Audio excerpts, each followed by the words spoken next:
अल्लाह रब्बुल इज्जत कुरान करीम में इरशाद फरमाता है, या अय्युहल्लज़ीना आमनू, ए ईमान वालो, ए मुसलमानों, अतीउल्लाह, अल्लाह की फरमा बरदारी करो, व अतीउर रसूल, और रसूल पाक की फरमा बरदारी करो, व उलिल अम्र मिनकुम, और तुम में जो उलुल अम्र हैं उनकी फरमा बरदारी करो।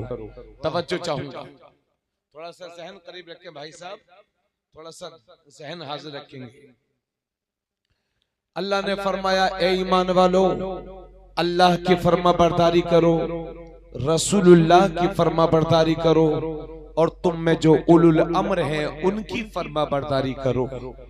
इस आयत में हमें 3 तरह की फरमा बरदारी करने का हुक्म हमारा रब फरमा रहा है। अल्लाह की फरमा बरदारी, रसूलुल्लाह की फरमा बरदारी, और उलुल अम्र की फरमा बरदारी। तवज्जो चाहूंगा, अल्लाह की फरमा बरदारी करो, बात समझ में आती है। रसूलुल्लाह की फरमा बरदारी करो, बात समझ में आती है।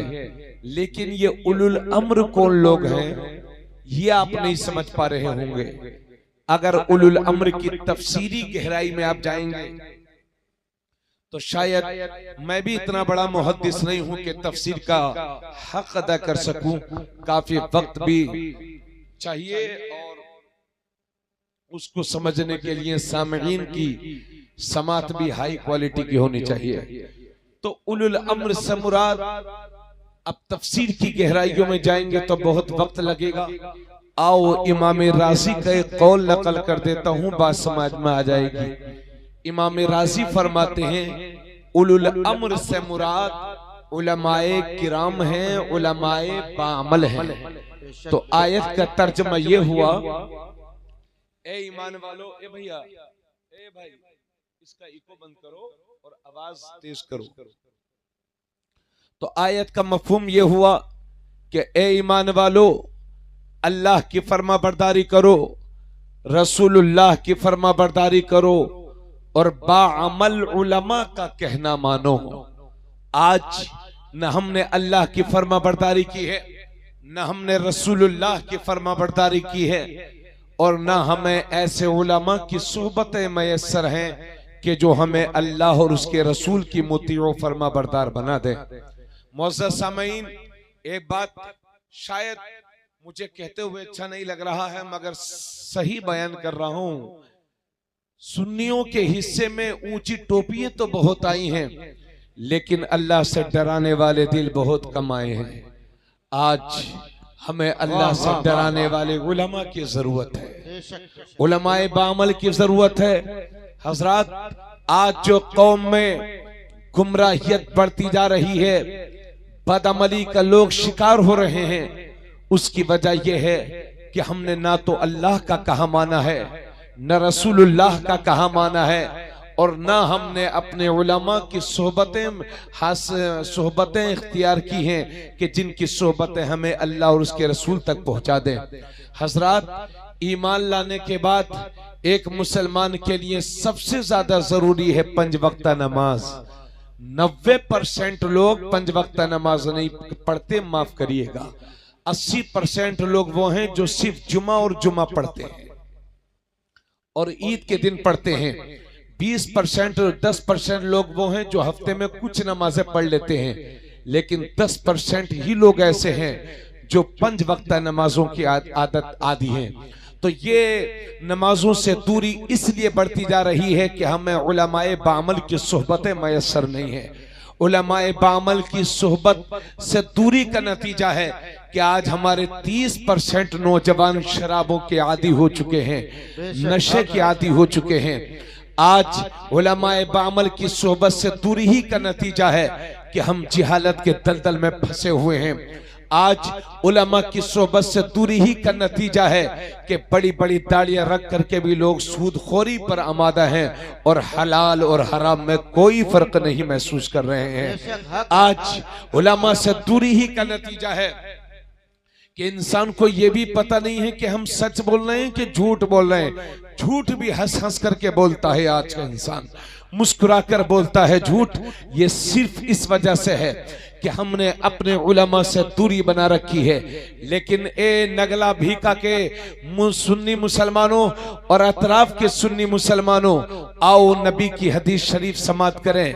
अल्लाह के नबी सल्लल्लाहु अलैहि वसल्लम इरशाद फरमाते हैं, अला इन्ना शर्र शर्र शिरारुल उलमा व इन्ना खैरल खैर खियारुल उलमा। नबी करीम सल्लल्लाहु अलैहि वसल्लम इरशाद फरमाते हैं, खबरदार, दुनिया के सारे बुरे लोगों में सबसे बुरे लोग जो हैं वो उलमाए सू हैं, गुमराह उलमा हैं, बदअकीदा उलमा हैं। और दुनिया के सारे बेहतरीन लोगों में जो सबसे अच्छे लोग हैं वो उलमाए हक हैं, उलमाए खैर हैं, उलमाए बामल हैं।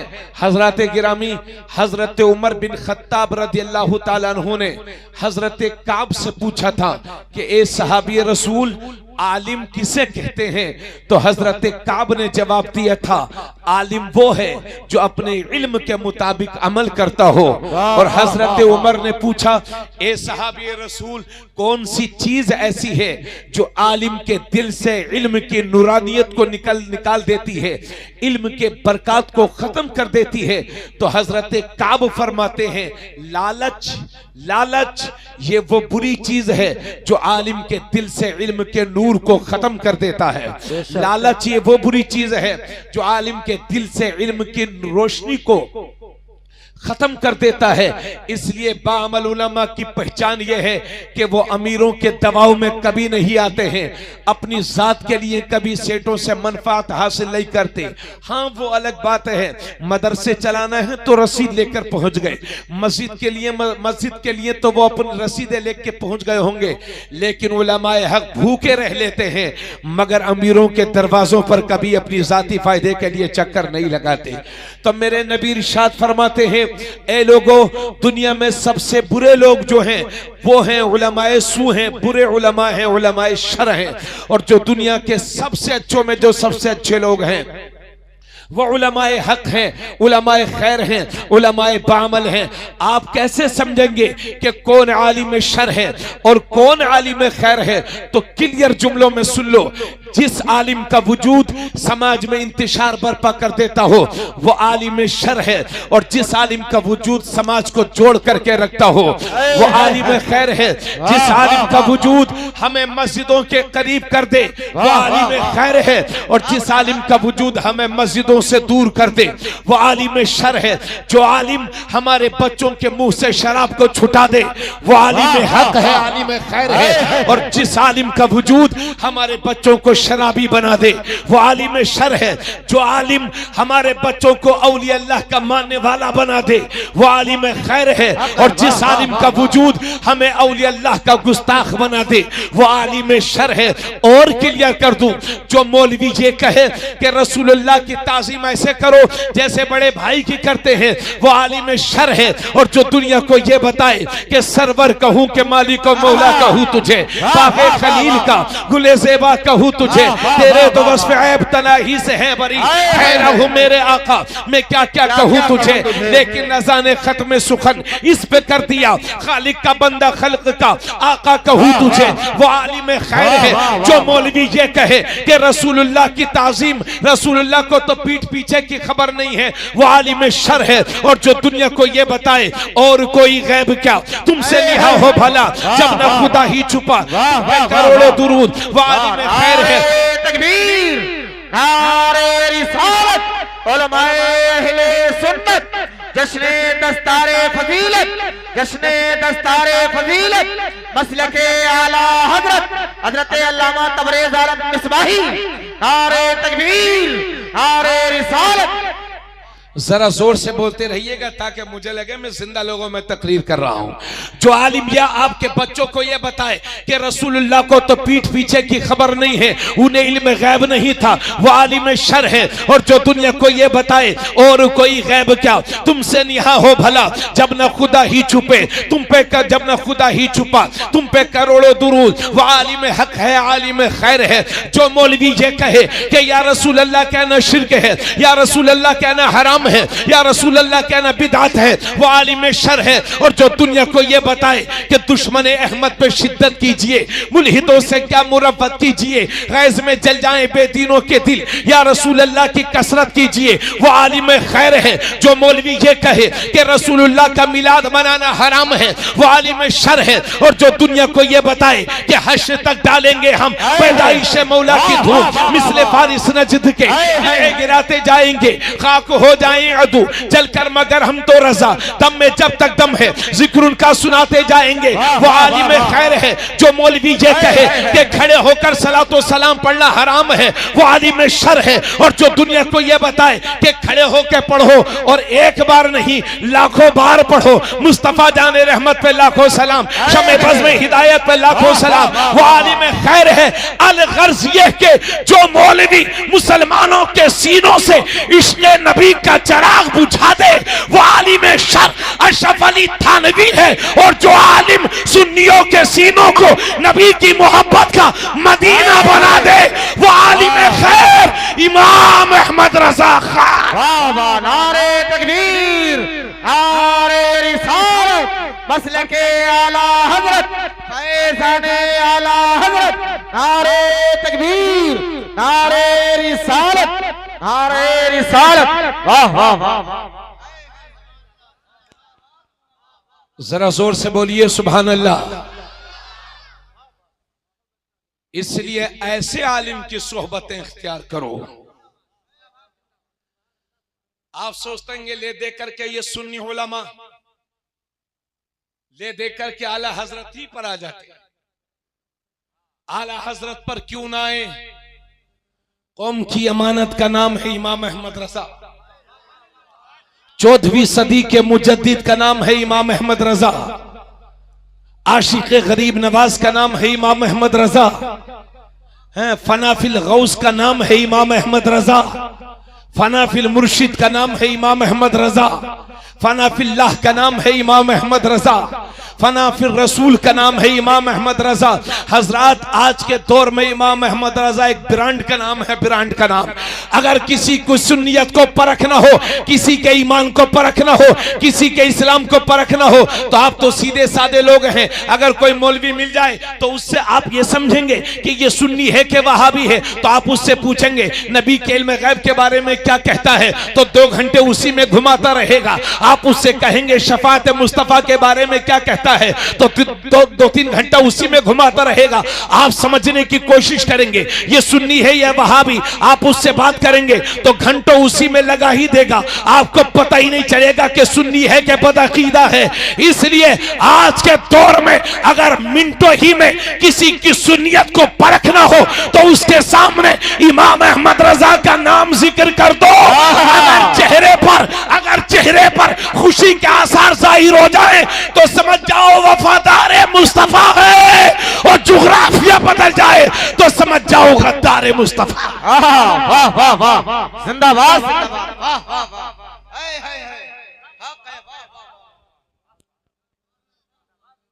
मुअज़्ज़ज़ सामीन, जहां हमें शराबियों से अपनी औलाद को बचाना है, वहां इस वहाबियत के नशे से भी अपना औलाद को। ये देखिए मेरे हाथ में 10 का नोट है, भारत की सबसे दौड़ती हुई करेंसी, सबसे ज्यादा दौड़ती हुई करेंसी। और अब वो वक्त आने वाला है कि अगर माचिस का ठेका भी अडानी ने ले लिया तो 10 रुपए से कम माचिस भी नहीं मिलेगी। भारत की सबसे दौड़ती हुई करेंसी। अभी फरवरी के महीने में लखनऊ एयरपोर्ट में मैंने पूछा, एक बिस्किट, थोड़ी भूख लगी थी, मैंने पूछा भाई साहब ये कितने का है, तो बोले ये 350 रुपए का। हमने कहा इतना महंगा बिस्किट तो हमारे बाप दादा ने भी नहीं खाया, हम भी नहीं खाएंगे। भारत की सबसे ज्यादा दौड़ती हुई करेंसी ये 10 का नोट है। तवज्जो चाहूंगा, ये 10 का नोट है। इसमें पहले क्या बना है? 1, उसके बाद 0। तवज्जो चाहूंगा सबकी, 0। 1 0 और लगा दो कितना बनेगा? 1 0 और लगा दो कितना बनेगा? 1 0 और लगा दो कितना बनेगा? 1 0 और बढ़ा दीजिए कितना हो जाएगा?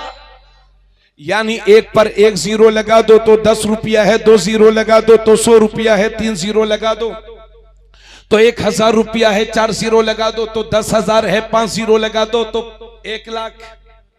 जीरो बढ़ाते रहिए, कीमत बढ़ती रहेगी और इतनी बढ़ जाएगी कि इतनी बढ़ जाएगी कि पूरा फर्रुखाबाद के कब्जे से बाहर हो जाएगा। अब एक काम करिए, मुझे एक बात बताइए कि इस एक को हटा दो, अब बताओ कितना बचा? 0 0 0 0 0। अब चाहे फर्रुखाबाद तक जीरो लगाते रहिए फिर भी जीरो ही रहोगे, चाहे गुरसाहिबगंज तक जीरो लगाते रहिए फिर भी जीरो ही रहोगे, चाहे दिल्ली तक जीरो लगाते रहिए फिर भी जीरो रहोगे, चाहे लखनऊ तक जीरो लगाते रहिए फिर भी जीरो रहोगे, क्योंकि इन जीरो की कीमत इस इकाई के साथ है। इकाई है तो 10 है, इकाई है तो 100 है, इकाई है तो 1000 है, इकाई है तो 10,000 है, इकाई है तो 1 लाख है। मुझे कहने दो, इस छोटी सी मिसाल से यह बात वाज़ेह होती है कि गोया इसी इकाई की तरह हमारा ईमान है।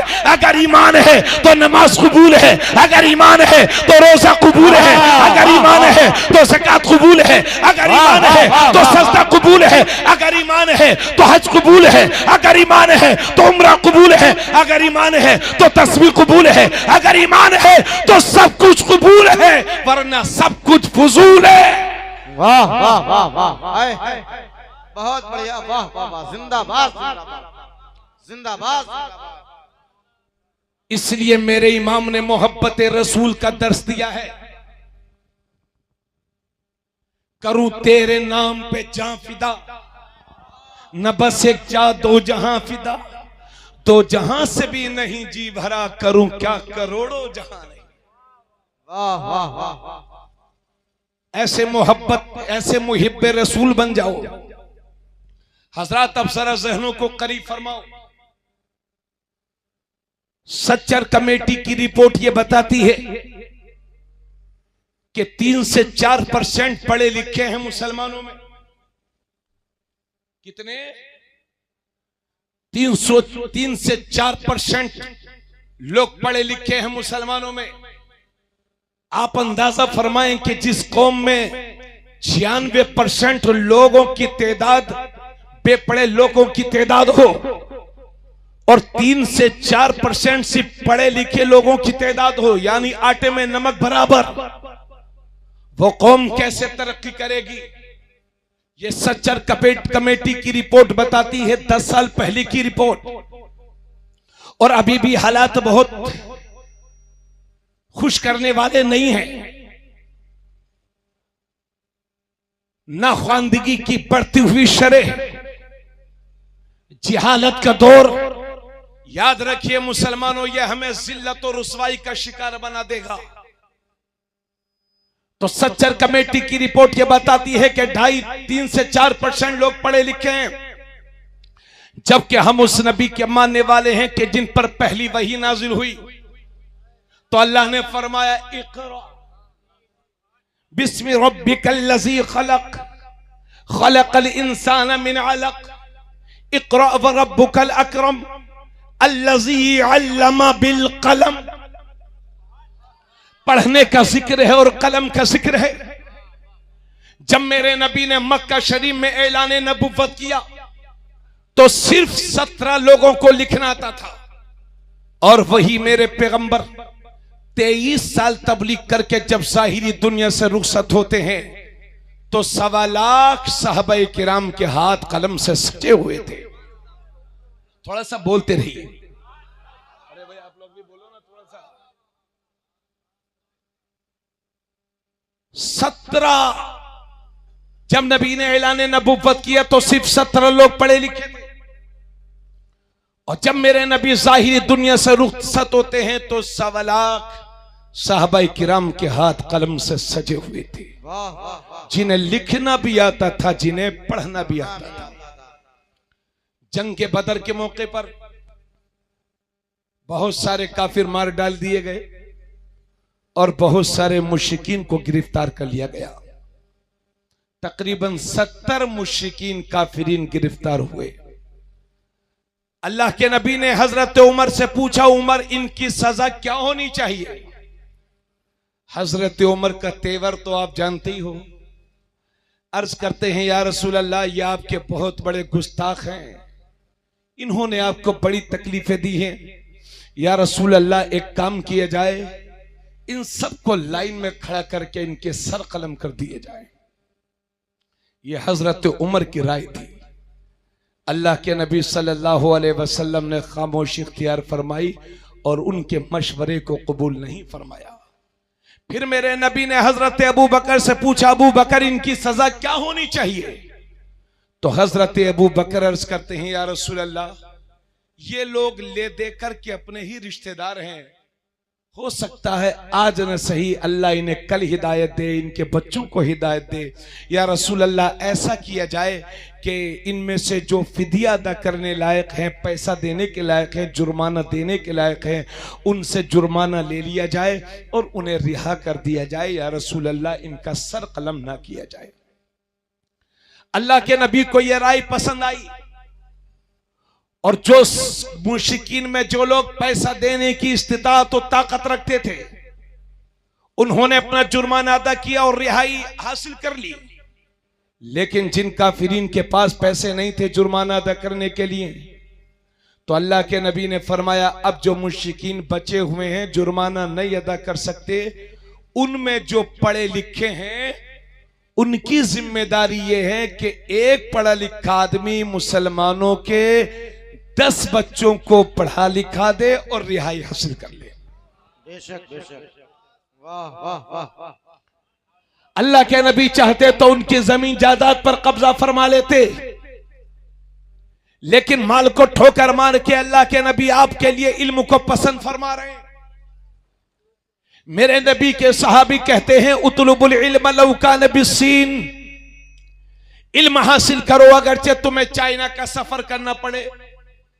तो जिस वक्त 1400 साल पहले मेरे नबी ने फरमाया था, चाइना में जाओ, चाहे इल्म हासिल करो, चाहे तुम्हें चाइना जाना पड़े, तो क्या उस वक्त चाइना में बहुत बहुत बड़ी यूनिवर्सिटीज थी, कॉलेजेस थे, स्कूल्स थे? यकीनन नहीं। फरमाने रसूल का मतलब यह है कि चाहे जिंदगी में, चूंकि उस वक्त अरब से लेकर के चाइना का सफर बड़ा मुश्किलों वाला था, इसलिए अल्लाह के नबी फरमा रहे हैं, चाहे मुश्किलें जितनी भी आ जाएं, लेकिन अपने बच्चों को बेपढ़ा लिखा ना रहने देना, अपने बच्चों को पढ़ाते रहना, तालीम दिलाते रहना, अपने बच्चों को इल्म के मैदान में आगे बढ़ाते रहना। हजरात, ये इस्लाम में अफसोस के साथ मुझे कहना पड़ रहा है, सच्चर कमेटी की रिपोर्ट ये बताती है कि सबसे कम पढ़े लिखे हैं मुसलमानों में, सबसे कम पढ़े लिखे, हत्ता के जो उनसे भी बुरा हाल है हमारा पढ़ाई के मामले में। माफ कीजिएगा, उनसे भी बुरा हाल है। हालांकि अगर किसी मजहब में सबसे ज्यादा तालीम पर जोर दिया गया है तो उस दीन का नाम है इस्लाम, उस मजहब का नाम है इस्लाम।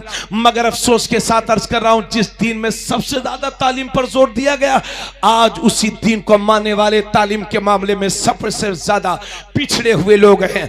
अब 2 जमातें हैं इल्म हासिल करने वालों के, पढ़ाने वालों के लिए। मुसलमानों में 2 तरह के लोग हैं, एक गरीब लोग हैं जो अपने बच्चों को मदरसे में भेजते हैं, और कुछ अमीर लोग हैं जो अपने बच्चों को स्कूल्स में भेजते हैं, स्कूलों में भेजते हैं, यूनिवर्सिटीज में भेजते हैं। अब उन अमीरों से कहो कि अपने बच्चों को गरीबों में भेज दो, मदरसों में भेज दो, तो वो कहेंगे, हजरत भेज कर क्या करेंगे? अगर हम मदरसे में भेज देंगे तो हमारे बच्चे पेट कैसे भरेंगे? अगर हम अपने बच्चों को मदरसे में भेज देंगे तो हमारे जो अमीर रिश्तेदार हैं ये हमें ताना देंगे कि क्यों तूने अपने बच्चे को बर्बाद होने के लिए मदरसे में भेज दिया है, क्यों भेज दिया है मदरसा? हजरत गिरामी, और हमारे आजकल स्कूल और यूनिवर्सिटीज में पढ़ने वाले हमारे नौजवान बच्चे, वो भी ये समझते हैं कि ये उलमा इंग्लिश की मुखालफत करते हैं, ये उलमा हिंदी की मुखालफत करते हैं, ये उलमा जदीद टेक्नोलॉजी की मुखालफत करते हैं, ये उलमा साइंस की मुखालफत करते हैं। मेरी कौम के जिम्मेदारों,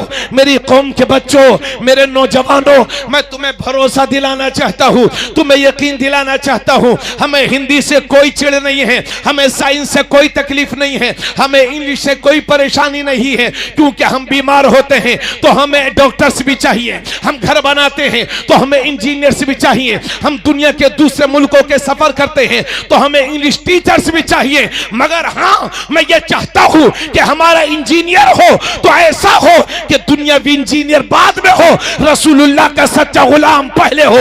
मैं ये चाहता हूं कि मेरा डॉक्टर हो तो ऐसा हो कि तबीबे जिस्मानी बाद में हो, तबीबे रूहानी पहले हो। मैं ये चाहता हूं कि मेरा मास्टर हो तो ऐसा हो कि दुनियावी किताब बाद में पढ़े, अल्लाह की किताब पहले पढ़े। वाह वाह वाह, जिंदाबाद, नारे तकबीर, नारे रिसालत, उलमाए अहले सुन्नत, मसलके आला हजरत, नारे तकबीर, नारे रिसालत, नारे रिसालत। मुअज़्ज़ज़ सामीन, अभी 2-3 साल पहले लखनऊ में एक आप लोग इधर सुनिए, गांव में तकरीरें करने से मुझे डर लगता है, हालांकि मैं भी पक्का देहाती हूं, मैं शहरी नहीं हूं, देहाती हूं। यह अलग बात है कि इल्मे दीन के बरकत से शहर वाले बैठ करके सुनते हैं।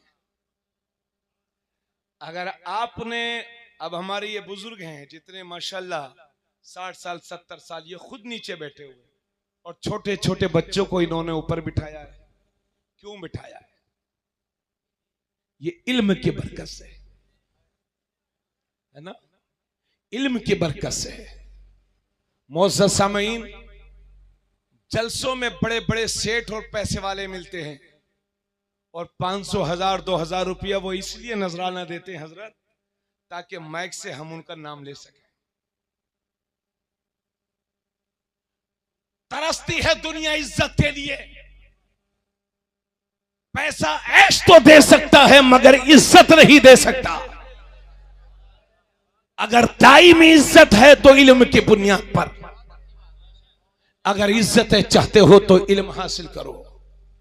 एक बच्चा मुझे मिला लखनऊ में पढ़ने वाला, डॉक्टर था, मेरे साथ में रामपुर तक जा रहा था, ऑटो में बैठे थे हम लोग। जब जैसा सफर मिलता है, ज्यादा नजाकतें नहीं, वैसे सफर कर लेते हैं। लड़का मेरे साथ में जिक्र करते करते रास्ते में रोने जैसा उसका चेहरा हो गया।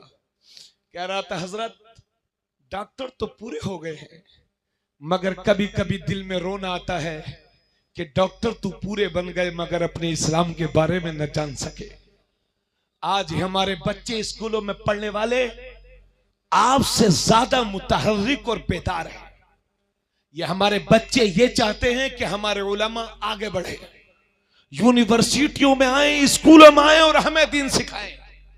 आज हमारे बच्चे अपने सरों पर जिम्मेदारी लेकर के स्कूलों में पढ़ने वाले दूसरी कौमों के बच्चों को इस्लाम सिखा रहे हैं और कोशिश कर रहे हैं हमारे बच्चे। चूंकि इल्म चाहे दुनिया का हो चाहे दीन का, इल्म एक रोशनी है, रोशनी, और रोशनी से रोशनी मिलती है। मुझे यकीन है कि जब हमारा बच्चा इंजीनियर और डॉक्टर बन जाता है तो उसे एक दिन यह भी लगने लगता है कि मैंने दुनिया तो बहुत हासिल कर ली है लेकिन मुझे कुरान तो पढ़ना आता ही नहीं। फिर वो नतीजे में कुरान भी पढ़ता है। मुझे लगता है आप लोग मेरी बातों को समझ नहीं पा रहे हैं। क्या समझ रहे हैं ना? हाँ, तो थोड़ा सा तवज्जो से सुनिएगा। और जो साहब गुटखा जिनका पूरा हो चुका हो दोबारा ना डाले मुंह में, हाँ दोबारा गुटखा ना डालिए, और जिनका खत्म हो गया हो वो जेब में हाथ डाल के दोबारा मुंह में गुटखा ना रखे। ये बहुत खराब बात है। महफिलों में आया करो, अल्लाह से डर के बैठा करो। 40 मुसलमान जहां होते हैं, हदीस शरीफ में है कि उनमें एक अल्लाह का वली होता है। जरूरी नहीं है कि शेरवानी पहनने वाला, जुब्बा पहनने वाला ही वली हो सकता है मेहनत मजदूरी करके पलने वाला और 5 वक्त नमाज पढ़ने वाला और हलाल खाने वाला उसी मजमे में कोई फटे पुराने कपड़े पहन करके अल्लाह का वली बैठा हो। इसलिए जहां पर अल्लाह और उसके रसूल का जिक्र होता है वहां अल्लाह की रहमतें नाजिल होती हैं। उस रहमत में अपने आप को, अपने उस रहमत से नहा लो, अल्लाह की बरकतें लूट लो, अल्लाह की बरकतें, अल्लाह की रहमतें हासिल कर लो। हजरात गिरामी, अब जरा गौर फरमाएं। अब एक हदीस शरीफ सुने, इस्लाम में कितना ज्यादा जोर दिया गया है तालीम पर।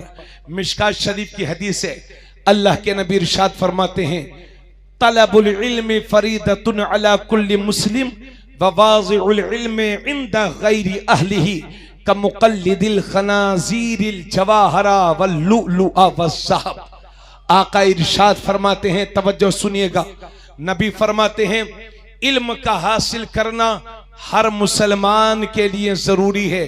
मुस्लिम का लफ्ज आया है यानी मर्द मुसलमान के लिए, औरतें मर्दों के ताबे हैं इस सिलसिले में।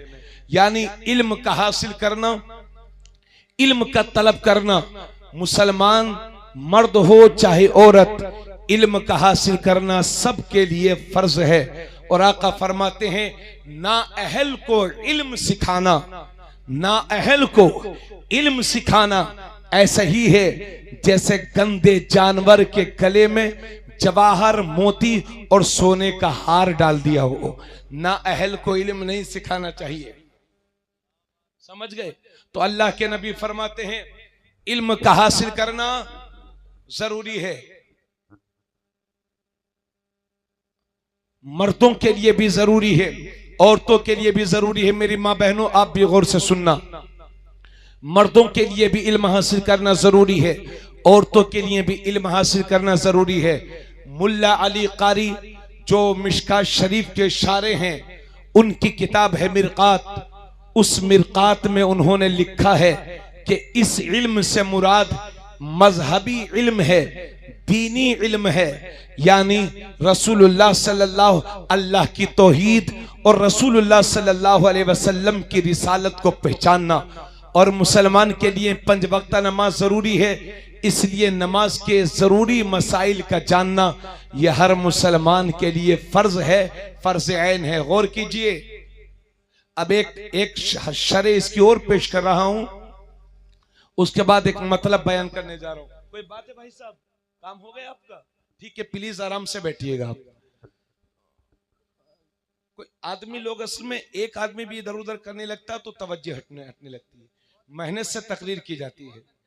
हाँ, मैं कई रात से सोया नहीं हूं, मैं दिन में पढ़ाता भी हूँ, है ना। दूर और दराज का सफर करते हैं और उसके बावजूद जलसों में आते हैं, लोग नहीं सुनते तो तकलीफ होती है। हालांकि हम लोग जहां जाते हैं अल्लाह का शुक्र है लोग तवज्जो सुनते हैं, लेकिन चाहता हूं कि कोई मजमे में एक शख्स भी ऐसा न रह जाए जो बातों को सुन न सके। यकीनन मेरी तकरीर में बिल्कुल दम नहीं है, मगर जो बातें मैं अर्ज कर रहा हूं उन बातों में बहुत ज्यादा दम है, उन बातों को कबूल कर लीजिए। जबान मेरी है लेकिन बातें मेरे रसूल की हैं, बस उन्हीं बातों को लेकर के जाइए, है ना जी। तो हजरत शेख अब्दुल हक मुहद्दिस देहलवी ने इस सिलसिले में क्या लिखा है? शेख अब्दुल हक मुहद्दिस देहलवी फरमाते हैं कि इससे मुराद ये है कि इंसान के लिए जो वक्त पर जरूरी हो उतना इल्म सीखना जरूरी है। जैसे जब कोई इंसान दामन इस्लाम में आ गया तो उसे अल्लाह की जात और सिफात के बारे में जानना जरूरी है और हुजूर की रिसालत के बारे में जानना जरूरी है। जब नमाज का वक्त हो गया तो 5 वक्ता नमाज के मसाइल जानना जरूरी है। जब वो माली के निसाब हो गया तो उसे ज़कात के मसाइल का जानना जरूरी है। जब उसकी शादी हो गई तो मियाँ बीवी के जो ताल्लुक होते हैं, हैज़ो निफास के मसाइल को जानना जरूरी है। यानी इस हदीस का मतलब उलमा ने यह बयान किया है कि इंसान को जिस चीज की जरूरत है उतने मसाइल का सीखना फर्ज़े ऐन है और हर बस्ती में एक मुकम्मल आलिम दीन का होना ये फर्ज़े किफाया है। यानी जिस बस्ती में एक भी आलिम नहीं होगा तो उस बस्ती की पूरी बस्ती वाले लोग गुनहगार होंगे। पूरी बस्ती की ये जिम्मेदारी है कि किसी एक बच्चे को मदरसा भेज करके आलिम बनवाएं, ये पूरी बस्ती की जिम्मेदारी है। तो हर बस्ती में एक आलिम दीन का होना ये फर्ज़े किफाया है और ज्यादा उलमा का होना यह अल्लाह की बहुत बड़ी नेमत है। वाह वाह वाह। तो इंसान को अपनी जरूरत के मुताबिक मसलों का जानकार होना यह बहुत फर्ज ऐन है। यानी अगर कोई कुरैशी है गोश्त बेचता है तो उसको ज़िबह के मसाइल का जानना जरूरी है, गोश्त के मसाइल का जानना जरूरी है। यही वजह है कि हजरत उमर रदी अल्लाह ताला अन्हो अपने दौर में लोगों को जो कारोबार करते थे, बिजनेस करते थे, कोड़े मार मार करके उन्हें मसाइल सिखवाते थे, मसाइल सिखवाते थे कोड़े मार मार करके। और जिसको मसाइल नहीं याद होते थे उससे फरमा दिया करते थे तू बिजनेस मत कर, तू तिजारत मत कर, तिजारत करने के लायक नहीं है। कहीं ऐसा ना हो कि आदम इल्म की बुनियाद पर तू सूद खा ले, कहीं ऐसा ना हो कि आदम इल्म की बुनियाद पर तू कम तोले। हत्ता के उलमा ने लिखा है कि अगर कोई बाल बनाने का काम करता यानी बालवर है, हज्जाम है, तो उलमा ने यहां तक लिखा है हज्जाम को भी इतना सीखना जरूरी है कि किन बालों को काटा जाए और किन बालों को छोड़ा जाए। वाह वाह, सुने हो भाइयों, अगर कोई सब्जी बेचता है तो उसको सब्जी के मसाइल जानना फर्ज ऐन है। फर्ज ऐन का मतलब यह हुआ कि आप नहीं सीखेंगे तो गुनहगार होंगे। इसी तरह से हमारी माँ बहनों को भी अपनी जरूरत के तमाम मसाइल का जानना ये उनके लिए भी फर्ज़े ऐन है। हजरात, जब इतनी बातें हो गई तो आओ चलो अहादीसे करीमा की तरफ। और एक लंबी हदीस, हजरत स्टेज वाले तवज्जो दें, चूंकि हंगामों में यह हदीस नहीं सुना पाते, लेकिन इस तरह के पुरसुकून माहौल में सुना रहा हूं। बड़ी अच्छी हदीस है। एक हदीस, रावी का नाम है हजरत कसीर इब्ने कैस और रहने वाले हैं मदीना शरीफ के। उन्हें पता चला कि अल्लाह के एक नबी के सहाबी हैं जिन्हें हजरत अबू दरदा कहते हैं। और हजरत अबू दरदा रहते थे मुल्क इजराइल में, फिलिस्तीन में, मुल्क इजराइल के करीब फिलिस्तीन में। उस टाइम मुल्क इजराइल था ही नहीं, ये जबरदस्ती यहूदियों का कब्जा है। तो वो थे फिलिस्तीन में हजरत अबू दरदा, यानी मदीना शरीफ से हिजरत करके फिलिस्तीन चले गए। और हजरत कसीर इब्ने कैस को पता चला कि हजरत अबू दरदा एक हदीस शरीफ सुनाते हैं और अभी वो फिलिस्तीन में हैं। तो सिर्फ एक हदीस सुनने के लिए सऊदी अरबिया से फिलिस्तीन जा रहे हैं। अब ये हदीस शरीफ सुनो। हदीस की तमाम बड़ी बड़ी किताबों में रिवायत, हजरत कसीर इब्ने कैस कहते हैं कि मैं हजरत अबू दरदा के पास बैठा हुआ था दमिश्क की जामे मस्जिद में बैठा हुआ था। इतने में एक शख्स आया मदीना शरीफ से और आने के बाद कहने लगा कि ए सहाबी रसूल हजरत अबू दरदा, मैं इधर सुनो यार, मजा आ जाएगा, पूरी जिंदगी याद रखोगे। गौर से सुन लो, शैतान आपके जहन इधर उधर को ले जाता, उसे लात मारो और तवज्जो से सुनो। ला हौला वला कुव्वता इल्ला बिल्लाहिल अलिय्यिल अज़ीम पढ़ करके बैठा करो। शैतान यही चाहता है कि आपके दिल में कोई बात उतरने ना पाए। अब आपको लात मारना है कि उसको कबूल करना है या आपको जानना है। वैसे भी शैतान को लात मारने की आदत डाल लो। अब तो हजरत अबू दरदा के पास एक शख्स आया और अर्ज करते हैं, ए सहाबी नबी के सहाबी, मैं मदीना शरीफ से आया हूं और किसी और काम से नहीं आया हूं। मैंने ये सुना है कि आप हुजूर की एक हदीस बयान करते हैं, उस हदीस को सुनने के लिए, आपकी जबान से उस हदीस को सुनने के लिए आया हूं, उसके अलावा किसी और हाजत से नहीं आया। तो हजरत अबू दरदा कहते हैं, अब हजरत अबू दरदा फरमा रहे हैं, फ़इन्नी समिअतु रसूलल्लाहि सल्लल्लाहु अलैहि वसल्लम यक़ूल मन सलक तरीक़न यतलुबु फ़ीही इल्मा सलकल्लाहु बिही तरीक़न मिन तुरुक़िल जन्नह व इन्नल मलाइकता लतदउ अजनिहतहा रिज़ल लितालिबिल इल्म व इन्नल आलिमा यस्तग़फिरु लहु मन फ़िस समावाति व मन फ़िल अर्ज़ वलहीतानु फ़ी जौफ़िल मा व इन्न फ़ज़लल आलिमी अलल आबिद कफ़ज़लिल क़मरि लैलतल बदरि अला साइरिल कवाकिब व इन्नल उलमा वरसतुल अंबिया व इन्नल अंबिया लम युवर्रिसू दीनारन वला दिरहमा व इन्नमा वर्रसुल इल्म फमन अखज़हु अखज़ बिहज़्ज़िन वाफिर। बोलो सुभान अल्लाह। सुभान अल्लाह, सुभान अल्लाह। हजरत अबू दरदा अब वो हदीस सुनाते हैं, फरमाते हैं मैंने हुजूर सल्लल्लाहु अलैहि वसल्लम से सुना है, मन सलका तरीक़न यतलुबु फीही इल्मा सलकल्लाहु बिही तरीक़न मिन तुरुक़िल जन्ना, कि मैंने नबी से सुना है, नबी ने एक दिन इरशाद फरमाया था कि जो ऐसा रास्ता चलता है जिसमें इल्म हासिल करने का, यानी इल्म हासिल करने के लिए जो कोई रास्ता चलता है तो अल्लाह उसे जन्नत के रास्तों में से एक रास्ते पर चलाता है।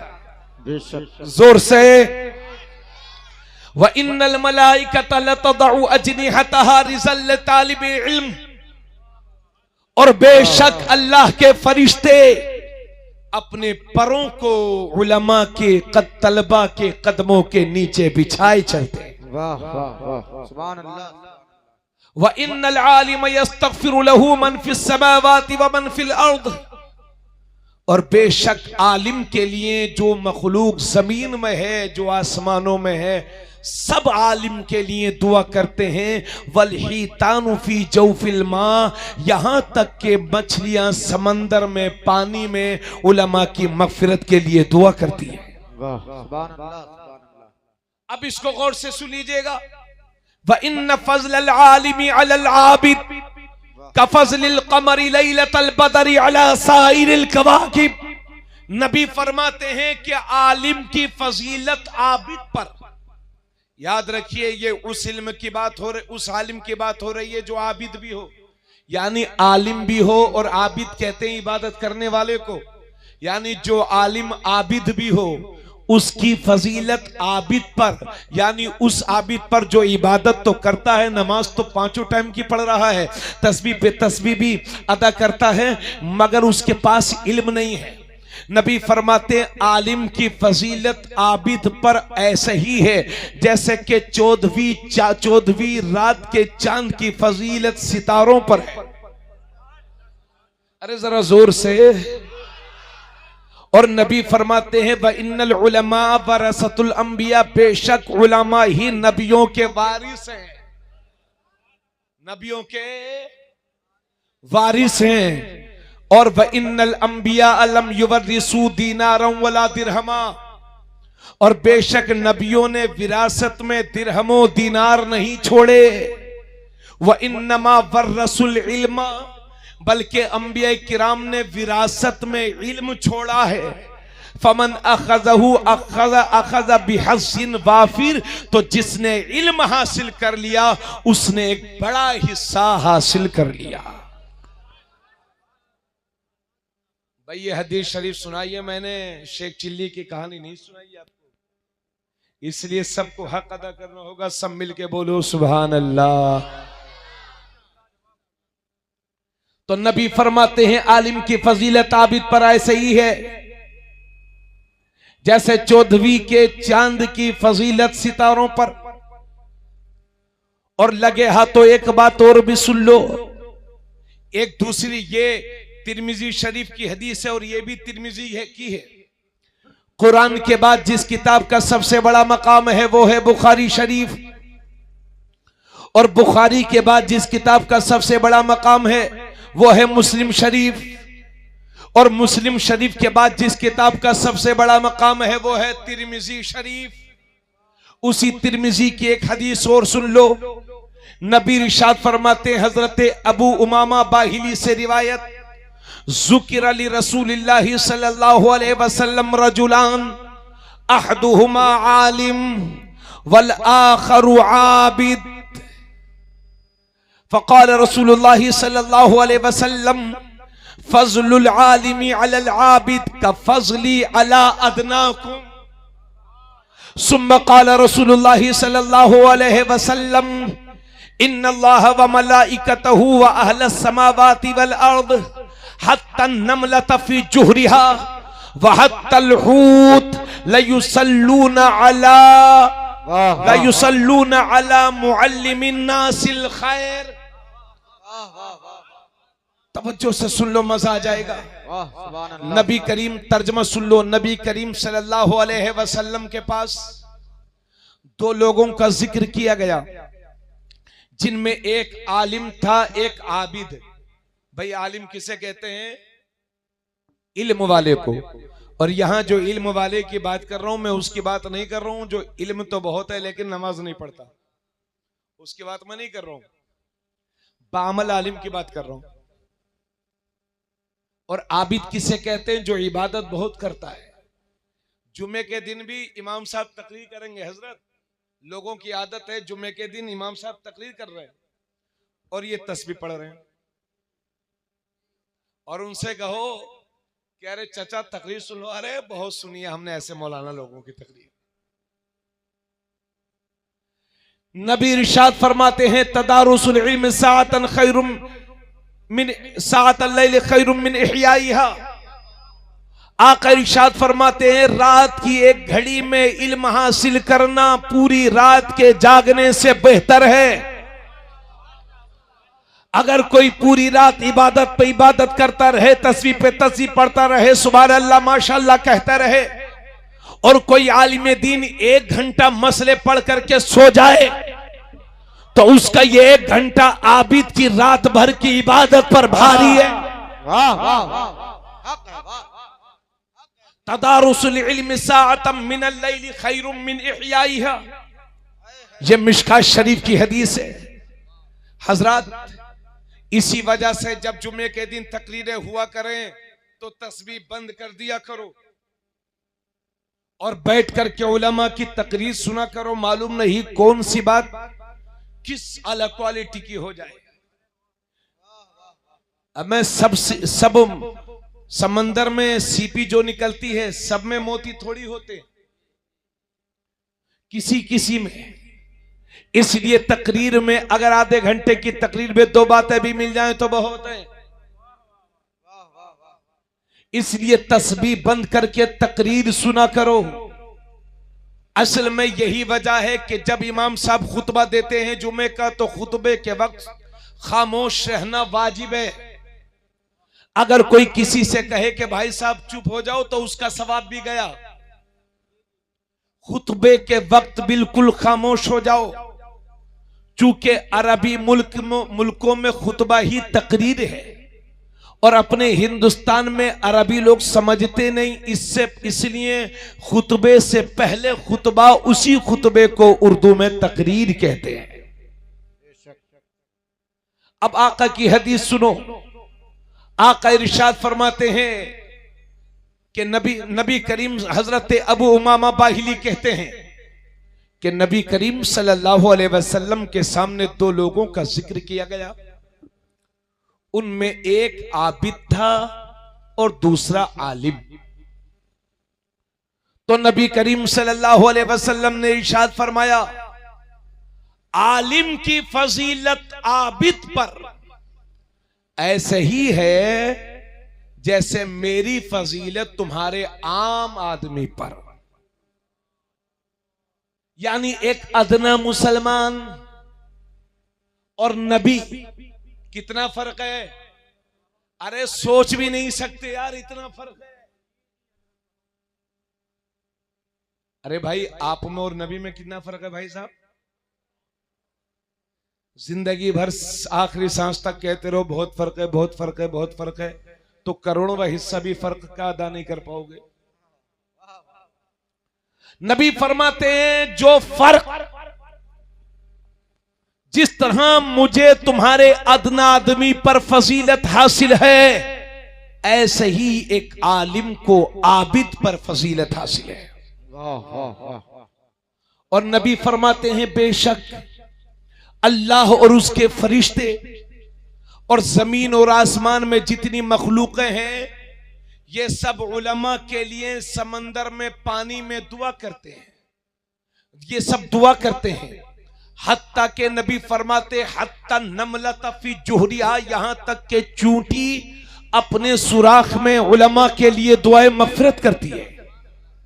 और मछलियां पानी में, समंदर में उलमा के लिए दुआ करती हैं, चूंकि मछलियां भी जानती हैं कि हमारा वजूद भी उलमा की वजह से सलामत है। वाह, यह है आपके उलमा की शान।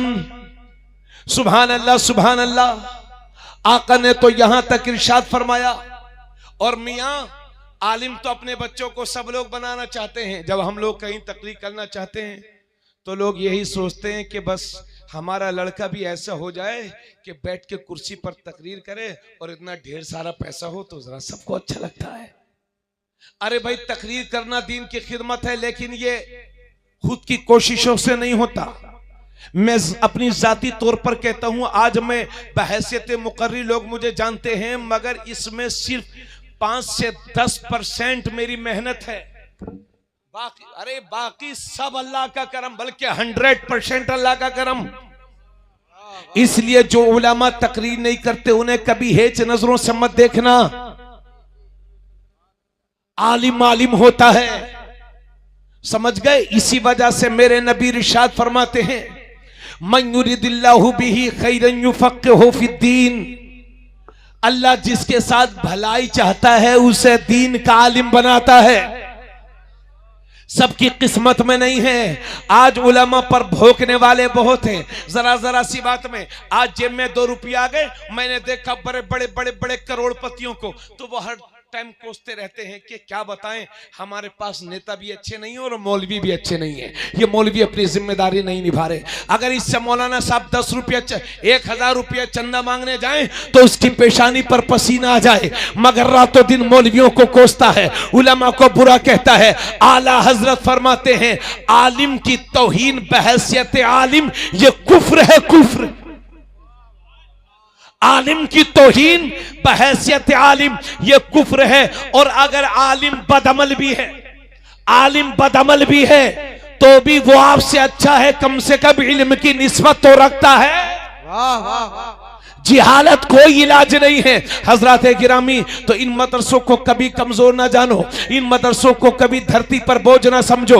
और साफ तौर से जुमले सुन लो मेरे। अर्ज कर रहा हूं इन उलमा की मौजूदगी में, अर्ज ये है कि आज हिंदुस्तान में मदरसों का वजूद बहुत ज्यादा जरूरी है। और हमारे और आपका जो ईमान सलामत है ना, ये स्कूल और यूनिवर्सिटीज की वजह से नहीं है, ये मदरसों की वजह से है। क्योंकि जब भी इस्लाम पर कोई उंगली उठाता है तो मियां डॉक्टर साहब को फीस लेने से फुर्सत ही कहां है जो इस्लाम के बारे में सोचेंगे। इंजीनियर चाहे जितना बड़ा हो जाए मगर अपने बाप का जनाजा तक नहीं पढ़ा सकता। डॉक्टर चाहे जितना बड़ा हो जाए मगर अपने बाप का जनाजा तक नहीं पढ़ा सकता। मास्टर चाहे जितना बड़ा हो जाए अपने बाप का जनाजा नहीं पढ़ा सकता। तो उलमा हमारी कल भी जरूरत थे, आज भी जरूरत है। आलिमों से आगे इंसान जिंदगी में सिर्फ एक बार जाता है, वो भी मरने के बाद। जनाजा आगे होता है, आलिम पीछे होता है। तो जो कौम अपने उलमा से आगे बढ़ने की कोशिश करेगी वो मुर्दगी की जिंदगी जिएगी, और जो उलमा के पीछे पीछे चलेंगे वो जिंदगी को जिंदगी की हैसियत से जिएंगे। नारे तकबीर, नारे रिसालत, अज़मते इल्मे दीन, मसलके आला हजरत, नारे तकबीर, नारे रिसालत।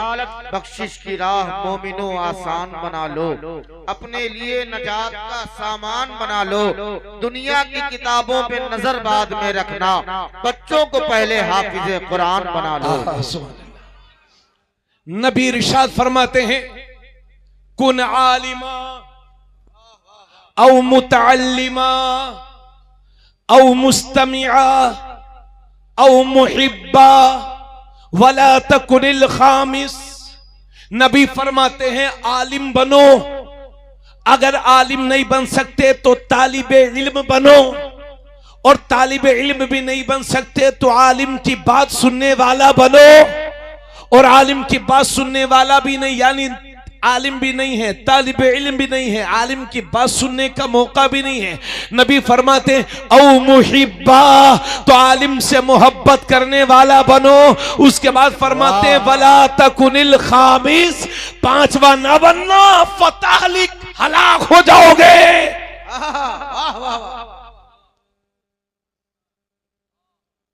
आलिम बनो, या तालिबे इल्म बनो, या आलिम की बात सुनने वाला बनो, या आलिम से मोहब्बत करने वाला बनो। आका फरमाते हैं पांचवा ना बनना, वरना हलाक हो जाओगे, बर्बाद हो जाओगे। अल्लाह के नबी ने एक दिन इरशाद फरमाया कि कयामत के दिन शहीदों के खून को और उलमा के कलम की स्याही को तोला जाएगा, वजन किया जाएगा, तो शहीदों के खून पर उलमा के कलम की स्याही भारी पड़ेगी। यानी जिस पल्ले में उलमा के कलम की स्याही होगी वो पल्ला ऊंचा होगा, और जिस पल्ले में शहीद का खून होगा वो पल्ला नीचे होगा। सोचो तो सही, उलमा के कलम को दाग दो, इनकी तकरीरों को दाग दो। नबी फरमाते आलिम के शहीदों के खून को और आलिम के कलम की स्याही को क़यामत के दिन तोला जाएगा, तो शहीद के खून पर आलिम के कलम की स्याही भारी पड़ेगी। क्योंकि मुजाहिद, तवज्जो चाहूंगा, क्योंकि मुजाहिद जब मैदान जिहाद में जिहाद करता है तो काफिर कटता है, और आलिम का जब कलम चलता है तो कुफ्र कटता है।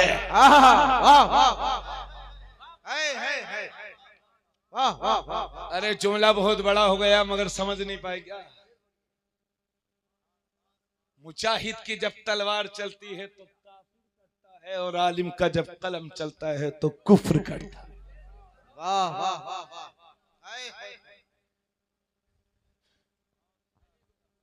और जब जामे कौसर पिलाया जाएगा, सुभान अल्लाह, आप लोग जब जाएंगे जामे कौसर पर, हुजूर बर्तन लेकर के, तवज्जो चाहूंगा सब लोग की, प्याला लेकर के हुजूर पिलाएंगे। हमारे भाई साहब आसिफ, अल्लाह करे जबान मेरी सच्ची हो, आप जाएंगे मैदान महशर में, हुजूर की बारगाह में पहुंचेंगे जामे कौसर पीने के लिए, तो इंशाअल्लाह नबी प्याले से लेंगे, आपको पिलाएंगे। ईमान वालों को, सुन्नियों को, जन्नतियों को पिलाएंगे। और जो पूरी जिंदगी हुजूर में कमियां तलाशता रहा, उस वहाबी को थोड़ी पिलाएंगे।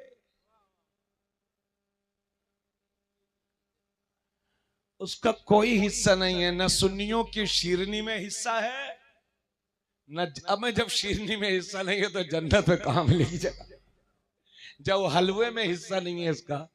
अब आ रही है शबे बरात, हलवा बनेगा सुन्नी के घर, चीनी अपनी होगी, है ना, और सब चीजें अपनी, घी, मीठा, सूजी सब अपना, और बनाएंगे हम, सुन्नी फातिहा करेंगे और खाएंगे भी हम, और बर्तन भी बाद में हम ही धुलेंगे। और तकलीफ पहुंचेगी सहारनपुर में कि हलवा हराम है। अब मैं गाजर का हलवा पूरे सर्दी खाता रहा तो ये हराम नहीं हुआ। मुशरिकीन के हाथों का बना हुआ हलवा खाता रहा, ये हराम नहीं हुआ, और उस हलवे पर अल्लाह और उसके रसूल का नाम ले दिया तो हराम। इस वहाबी लाबी से बचो। दीन को सबसे ज्यादा नुकसान पहुंचाया है इस वहाबी ने। अभी वो क्या मौलवी बोल रहा था, वो कि वो अभी वो देवबंद वाला बोला था ना, मदनी, अरे जहन्नमी यार, मदनी क्या, मदनी तो हम लोग हैं। हाँ, उसने कहा था वो और अल्लाह दोनों बराबर हैं, और फिर कहते शिर्क शिर्क शिर्क। अब इनसे बड़ा मुशरिक कौन है? इनसे बड़ा मुशरिक कौन है? मगर सुन्नियों का भी समझ में नहीं आता। बस दमाद मालदार होना चाहिए, चाहे दीनदार हो या ना, बस मालदार हो, चाहे वहाबी हो। तो बस जब जामे कौसर हुजूर पिलाएंगे तो प्याली से लेंगे और पिलाएंगे। लो अब्दुल रहमान ले लो, कलीम बाब, कलीम लो, तुम भी लो, इब्राहिम लो, जाकिर वासिफ लो, खालिद तुम भी लो, शमशाद भाई कहाँ है, वालिद साहब इनके, अच्छा लो तुम भी लो। सबको प्यालों से, और इतने में मौलाना जाने आलम आलिम दीन बन के की हैसियत से तशरीफ लाएंगे तो हुजूर अपने हाथों से इन्हें पिलाएंगे।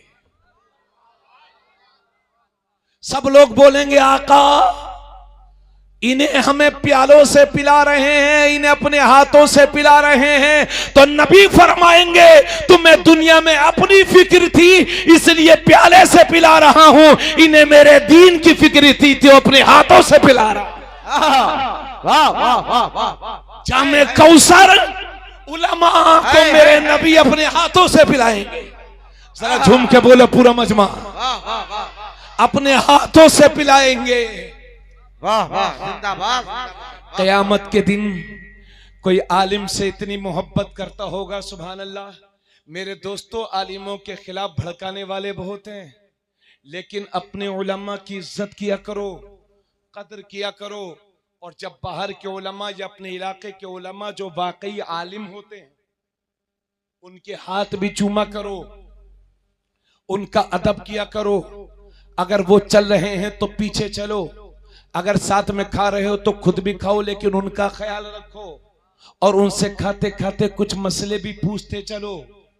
और आलिमों के पास बैठने से सबसे बड़ा फायदा तो ये होता है कि जब तक आदमी आलिम के पास बैठा रहता है गाली नहीं बकता, आलिम के पास बैठने वाला झूठ नहीं बोलता। और जब तक आलिम के पास बैठा रहता है तो तालिबे इल्म होने का सवाब पाता रहता है। समझ गए? आलिम की सोहबत के तो बहुत बड़े फायदे हैं। और सच्ची बात यह है कि जो उलमा की सोहबत इख्तियार करता है उसका ईमान कभी खतरे में नहीं पड़ता, वो कभी बदअकीदगी का शिकार नहीं होता। और हजरात, अब जरा एक खास तवज्जो चाहूंगा, मौलाना कारी इंतजार साहब तवज्जो, हजरत अल्लामा हमारे मौलाना ज़ैनुल आबिदीन साहब खास तवज्जो चाहूंगा। क़यामत के दिन एक मौका वो भी आएगा कि सबका हिसाब होगा, सबका हिसाब होगा। जाओ भाई जन्नत में जाओ, दिलशाद बाबू शमशाद जन्नत में जाओ, आसिफ जन्नत में जाओ, हाँ शरफुद्दीन तुम भी जन्नत में जाओ, जितने अब्दुल रहमान खलील भाई सब जन्नत में जाएंगे हैं, जैद जन्नत में जाओ, मोहम्मद हुसैन अहमद हुसैन तुम भी जन्नत में जाओ, शफी जन्नत में जाओ। जितने इस गांव के होंगे एक एक करके सुन्नियों को जन्नत में भेजते रहेंगे। अल्लाह करे पहले जाने वालों में अपना नाम आए। अब नेक नेक लोग जन्नत में और गुनहगार लोग, नमाज छोड़ने वाले लोग एक तरफ खड़े होंगे, शराब पीने वाले लोग एक तरफ खड़े होंगे, दूसरों की जमीनें मारने वाले लोग एक तरफ खड़े होंगे, सूद खाने वाले लोग एक तरफ खड़े होंगे, गीबत करने वाले लोग, लाइन लगी होगी गुनहगारों की। नेक नेक जन्नत में और काफिर सब जहन्नम में और गुनहगारों की लाइन खड़ी होगी। इतने में अल्लाह उलमा से फरमाएगा, ए मेरे आलिमो तुम भी किनारे खड़े हो जाओ। डर जाएंगे उलमा, क्योंकि अल्लाह खुद फरमाता है इन्नमा यख्शल्लाह मिन इबादिहिल उलमा, अल्लाह से सही मानों में डरने वाले उलमा ही हैं। डर जाएंगे उलमा, जन्नत में जाने की इजाजत न मिलेगी। आखिर में मजबूरी में आलिम लोग कहेंगे, मौला तूने हमें क्यों रोके रखा? या अल्लाह ये जो हाजी जी जन्नत में गए हैं, मेरे मौला मैंने ही तो इन्हें बताया था हज की फजीलत, मेरी तकरीर से तो ये हज करने गए थे। या अल्लाह तूने इन्हें जन्नत में भेज दिया और मुझे यहीं खड़ा कर रखा है। ए मेरे परवरदिगार, ये जो ज़कात देने वाला जन्नत में गया है, मौला ये ज़कात थोड़ी निकालता था, इसे तो ज़कात के मसले मैंने बताए थे, मेरी तकरीर सुन के ये जन्नत में गया है। यारा या अल्लाह तूने इसे जन्नत भेज दिया, मुझसे क्या गुनाह हो गया, मुझे रोक के रखा है। इतने में नमाजी जन्नत में जाएगा। आलिम कहेगा, मौला करीम ये नमाज नहीं पढ़ता था, ये तो सिर्फ जुमा जाता था, मेरी तकरीर और मेरी सोहबत ही ने तो इसे नमाजी बनाया, लेकिन तूने इसे जन्नत में भेज दिया, मुझे क्यों रोक के रखा है? आलिमों क्या उलमा की आंखों में आंसू होंगे, वो सब हैरत से तकते होंगे, परवरदिगार आलम ये जितने लोग हैं नेक लोग हैं, हम ही ने तो इन्हें मसले बताए थे, हम ही ने तो इन्हें मसर रोजों के बारे में बताया था, हम ही ने तो इन्हें हज के बारे में बताया था, हम ही ने तो इन्हें ज़कात के बारे में बताया था। लेकिन मौला हमारी तकरीर सुनते सुनते तो ये नेक बने थे, तूने इन्हें जन्नत में भेज दिया और हमें गुनहगारों की लाइन में खड़ा कर दिया। तो दरिया रहमत परवरदिगार का जोश में आएगा, फरमाएगा ए उलमा, मैंने बहसियत मुजरिम तुमको नहीं खड़ा किया है, बल्कि तुम्हें इसलिए खड़ा किया है कि यह गुनहगारों की जमात है। तुम्हारा रब तुम्हें इजाजत देता है, जिसका हाथ पकड़ो अपने साथ जन्नत में लेके दाखिल हो जाओ। नारे तकबीर, नारे रिसालत, नारे रिसालत, मसलके आला हजरत ख्वाजा का हिंदुस्तान। नारे तकबीर, नारे रिसालत। जमीन पर बैठकर शमशो कमर पर हुक्म चलता है, जमाना देखकर हैरान है सुल्तानी मोहम्मद की, और जमाना देख ले अजमत मेरे आकाए नेमत की। खुदा ने खुद बुला के की है मेहमानी मोहम्मद की। देश आजाद हुआ है, लाखों उलमा ने अपने सरों की कुर्बानियां दी। आज भी दुश्मनान इस्लाम जानते हैं आज के दौर में सबसे बड़ा टारगेट है मदरसे, क्योंकि दुनिया जानती है कि मदरसे मजबूत रहेंगे तो मुसलमानों को दुनिया की कोई ताकत कमजोर नहीं कर सकती। इसलिए इन मदरसों को कमजोर कर दो। लेकिन मेरे दोस्त, अगर ईमानी खून रगों में बह रहा है तो अल्लाह का वास्ता देकर के कहता हूं, अपने मदरसों को कभी कमजोर मत होने देना। अगर मौलाना ज़ैनुल आबिदीन साहब आप तक रमजान शरीफ तक नहीं पहुंचते तो फर्रुखाबाद अपने काम के लिए 70 बार जाते हो। एक बार ये नियत करके जाना कि मदरसे में 10,000 5,000 या अल्लाह जितनी तौफीक दे उतना रुपया मदरसे तक पहुंचा के आएंगे। यह भी याद रहे कि मदरसों में रोजाना हर साल इनकलाबी शख्सियतें पैदा नहीं होती, मगर 10 साल के अंदर एक भी जबरदस्त तालीम पैदा हो गया तो कुफ्र की बुनियादों को हिला देने के लिए काफी है। एक आलिम खटिया खड़ी बिस्तर गोल करने के लिए काफी है। भारत की आजादी में हमारे उलमा ने अपनी जानों का नजराना पेश किया है। भूल गए अल्लामा फजल हक खैराबादी को, भूल गए मौलाना मोहम्मद अली जौहर रामपुरी को। 1931 में मौलाना मोहम्मद अली जौहर गोलमेज कॉन्फ्रेंस में लंदन में गए थे। 3 दिन हो गए थे तकरीर करते करते, 3 दिन तक मुसलसल तकरीर करते रहे कि भारत को आजादी चाहिए, आजादी चाहिए। आखिर में बोले कि अगर मैं 2 शर्तों से भारत जा सकता हूं, या तो मुझे मेरे मुल्क की आजादी का परवाना दे दो, वरना मुझे दफन होने के लिए उस मुल्क में 2 गज जमीन दे दो। नतीजा यह हुआ कि तकरीर करते करते जामे मौत को नोश किया, और आज भी उनकी कब्र फिलिस्तीन में मस्जिद अक्सा के पास में है। मौलाना मोहम्मद अली जौहर रामपुरी सुन्नी ख्याल के थे, लेकिन चूंकि आजाद ख्याली, असल में वो दौर ही ऐसा था, सियासत का दौर था, भारत अंग्रेजों के कब्जे में था। वो अल्लामा फजल हक खैराबादी जिहाद का फतवा दे दिया अंग्रेजों के खिलाफ। अंग्रेजों के कान खड़े हो गए। कहा अल्लामा साहब फतवा ले लीजिए, वापस ले लीजिए, जो चाहिए इनाम के तौर पर कबूल कर लीजिए, जो चाहिए वो ले लो। कहा ऐसी सल्तनत को ठोकर पे मारता हूं, मुझे भारत की आजादी चाहिए। अंग्रेजों के खिलाफ फतवा जिहाद दिया, फतवे को वापस नहीं लिया। नतीजा यह हुआ कि काले पानी की जेल हुई। अंडमान, ये कलकत्ता के आगे एक जगह है, अंडमान एक जजीरा है, हाँ जजीरे अंडमान। आज भी उनके कब्र पाक वहां पर मौजूद है।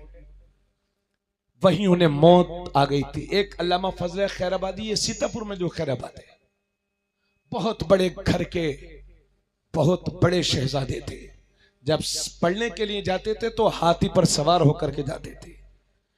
जिस तरह से आज फॉर्चूनर में बैठने वाले आदमी की हैसियत होती है, उससे भी ज्यादा हैसियत हाथी पर बैठ करके पढ़ने वालों की हुआ करती थी। ऐसे नाजों से पले हुए, मगर मुल्क की खातिर, अपनी कौम की खातिर फतवा जिहाद दे दिया। समझे? तुम्हारे उलमा ने बहुत कुर्बानियां दी हैं इस मुल्क के लिए। एहसान है मुल्क पर उलमा के खून के, उलमा की कुर्बानियों का। भारत का इतिहास चाहे जितना बदलने की कोशिश करो, मगर मेरा रब सब देख रहा है। इस मुल्क की आजादी में उलमा के खून की रंगीनी है। तुम्हारे उलमा ने जान का नजराना दे करके इस मुल्क को आजाद कराया है। इसलिए उलमा जहां अपनी कौम की जरूरत है, वहां अपने मुल्क की भी जरूरत है। यही बात तो हम बताने की कोशिश कर रहे हैं अपनी गवर्नमेंट को कि मुल्क पर जब भी नाजुक हालात पेश आएंगे तो इंशाल्लाह स्कूल वाले बाद में आएंगे, मदरसे वाले मुल्क के तहफ्फुज के लिए पहले निकलेंगे इंशाल्लाह। इन मदरसों से पहले भी आजादी के लिए कोशिश की गई थी, आज भी की जा रही है और इंशाल्लाह सुबह कयामत तक की जाती रहेगी। मगर आपने क्या समझ रखा है? कह रहे हम मदरसे में पढ़ाएंगे तो हमारा बच्चा भूखा मर जाएगा, हमारे बच्चे को कैसे पालेगा, लड़का हमारा ऐश में नहीं रह पाएगा। ये जितने मौलाना लोग ये बैठे हैं स्टेज पर, ये सब भूखे हैं क्या? इनके बच्चे नहीं है? अब मैं इमामों के बच्चे तो हमारे तुम्हारे बच्चों से भी अच्छे होते हैं। हजरत हमारे मदरसे में, गवर्नमेंटी मदरसा हमारा, जिन मौलाना की तनख्वाह, जिन हाफिज साहब की तनख्वाह 4000 है, उनका बच्चा सबसे अच्छा, सबसे ज्यादा खूबसूरत, सिर्फ 4000 वालों की। तो भाई अल्लाह की नेमत है। उलमा के, इमामों के बच्चों को देखो तो दीनदार भी और खूबसूरती, चेहरे पर नूरानियत। ये नूर इस वजह से आता है कि हलाल खिलाओगे अपने बच्चों को, चेहरों पर नूर आएगा। हजरत गिरामी, मगर हमने ये समझ रखा कि अगर हम अपने बच्चों को आलिम बनाएंगे तो या तो कहीं मुअज्जिन बनेगा या कहीं इमाम बनेगा। और मुअज्जिन का मतलब तो हमने ये समझ रखा कि टिफिन उठाओ, खाना लाओ, झाड़ू उठाओ, मस्जिद की सफाई करो। तो क्या मस्जिद की सफाई करना कोई घटिया काम है क्या? अरे आपने मुअज्जिन को जिस हैसियत से देखा हो, मगर ईमानदारी से बताइए, रात के 5 बजे होते हैं, सर्दी का मौसम गुजर चुका है, तेज आंधी तूफान बारिश है, सब सोते हैं, घर के दरवाजे से बाहर कोई नहीं निकल रहा है, कहीं ऐसा ना हो कि बिजली गिर जाए, उसकी जद में आ जाए। ठंडी है, बारिश हो रही, आंधी तूफान आया हुआ है। इसी बीच मस्जिद के मीनारे से आवाज आती है, अल्लाहु अकबर, अल्लाहु अकबर। यह अज़ान देने वाला कौन है? जब ट्रेनों से गुजरिए तो आवाज आती है मस्जिदों से, अल्लाहु अकबर, अल्लाहु अकबर। ये मेरे रब का नाम मस्जिदों से कौन पुकार रहे हैं? ये मेरी कौम के मुअज्जिन पुकार रहे हैं, जिन्हें आप 1500 2-2000 रुपया तनख्वाह देते हो। आपने चाहे जो भी समझा हो, मगर अल्लाह की कसम हदीस पाक में है और कोई ज़ईफ हदीस नहीं है, आला हदीस है।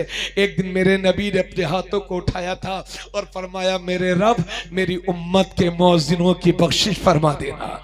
सुभान अल्लाह, मेरी उम्मत की मुअज्जिनों की बख्शिश फरमा देना। आका ने फरमाया, अगर मेरी उम्मत को यह मालूम हो जाए कि अजान पढ़ने में कितना सवाब है, तो आपस में तलवारें लेके लोग लड़ेंगे और वो कहेगा मैं अजान पढ़ूंगा, वो कहेगा मैं अजान पढ़ूंगा। ये एक आलिम की हैसियत से है, हैसियत है।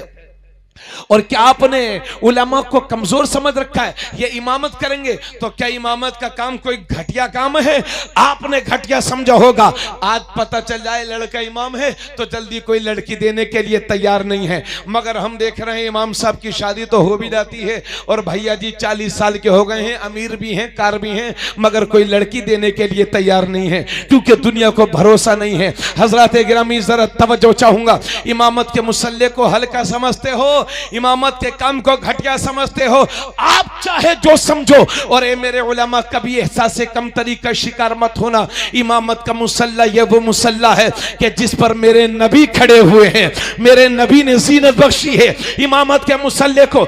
ये इमामत का मुसल्ला वो मुसल्ला है कि जिस पर सिद्दीक अकबर खड़े हो गए हैं तो दुनिया को सदाकत का मतलब बता दिया है। इमामत का मुसल्ला वो मुसल्ला है कि जिस पर उमर खड़े हो गए हैं तो उनकी तलवार से पूरी दुनिया में दहशत थी।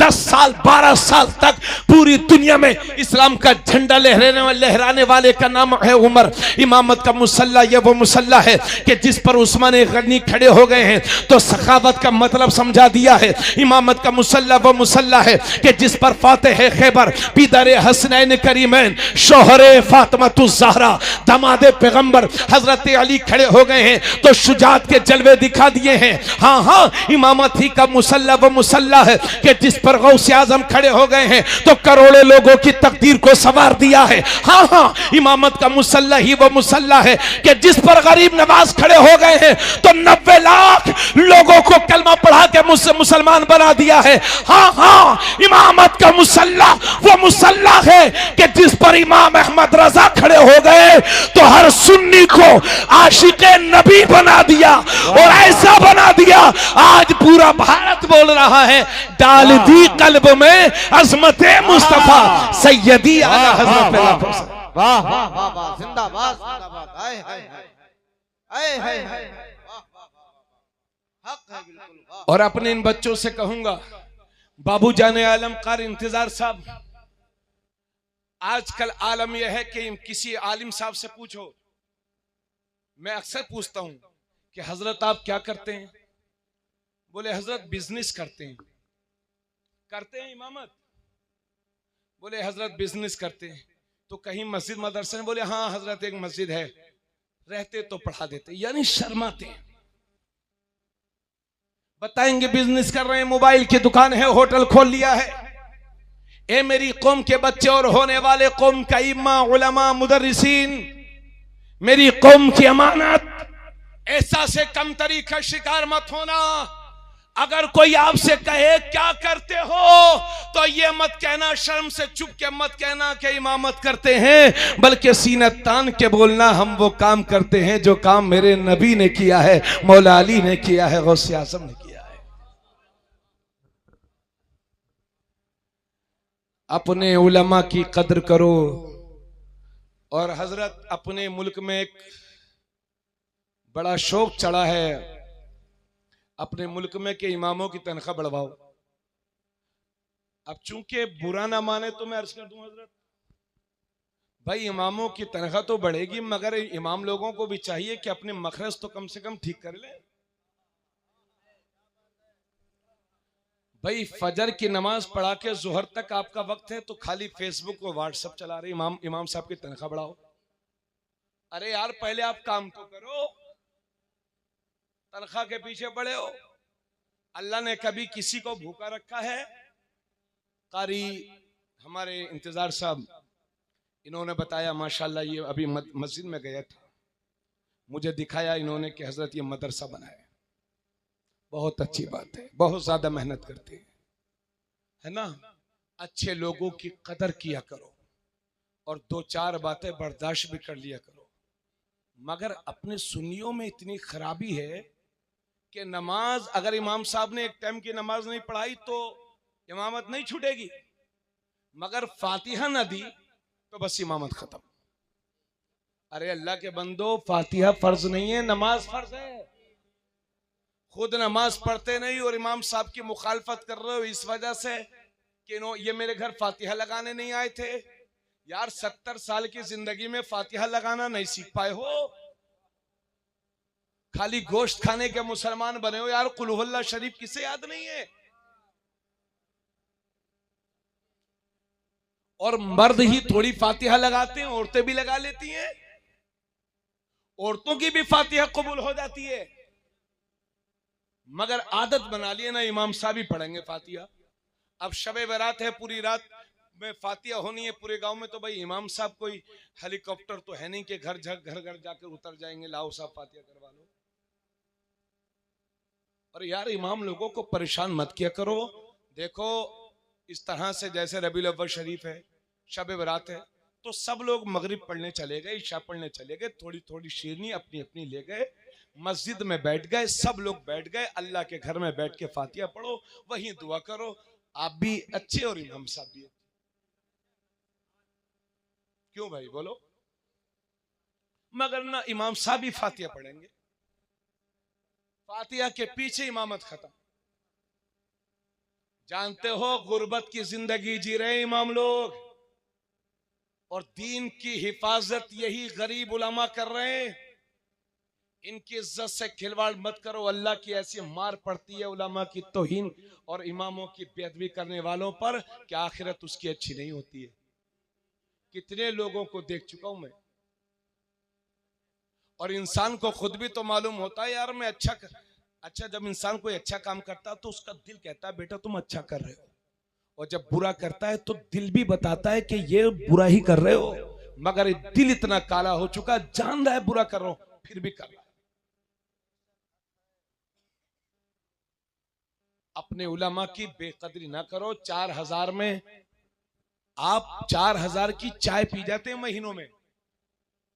बोलो, एक महीने में गुटखा पान मसाला मिला लो, और अभी ये गर्मी आ रही है ना, 1.5 लीटर का वो क्या है वो पेप्सी कोका कोला और लस्सी पीने लखनऊ जाएंगे, कुल्हड़ वाली है ना।